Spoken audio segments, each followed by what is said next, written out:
suis devenu entrepreneur un peu malgré moi, même si évidemment je suis extrêmement content aujourd'hui.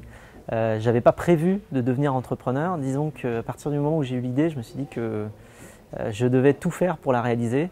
Et donc ça voulait dire devenir entrepreneur, mais j'ai compris plus tard ce que c'était qu'être entrepreneur. Je n'ai pas cherché à l'être véritablement. Par contre, j'ai cherché à créer quelque chose qui n'existait pas parce que j'ai eu l'idée et que j'avais envie de le développer. Et donc après, j'ai compris que ça s'appelait être entrepreneur.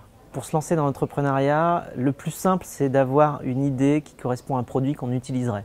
Pour moi, c'est ça qui a rendu les choses plus faciles, ou en tout cas qui m'a permis de ne pas perdre l'objectif et de ne pas perdre l'orientation.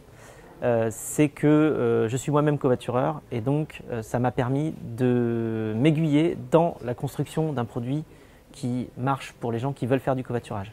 Donc à partir du moment où on va construire un produit ou un service qu'on utiliserait, je pense qu'on est très avantagé et je pense que c'est ce qu'il faut rechercher parce que ça facilite beaucoup. Déjà que le parcours entrepreneurial est très compliqué et semé de multiples embûches. Quand nous-mêmes on a commencé à faire cette start-up, on aurait bien aimé pouvoir visiter d'autres start-up et voir comment ça se passait, voir l'énergie et voir l'envie d'innovation qui peuvent y régner.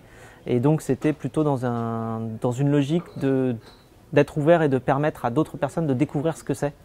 De créer une société, ce qui fait que parfois ça peut nous permettre de recruter des gens, de recruter des talents. D'ailleurs, si vous regardez cette vidéo et que vous avez du talent, je pense qu'il faut venir nous voir et on pourra collaborer.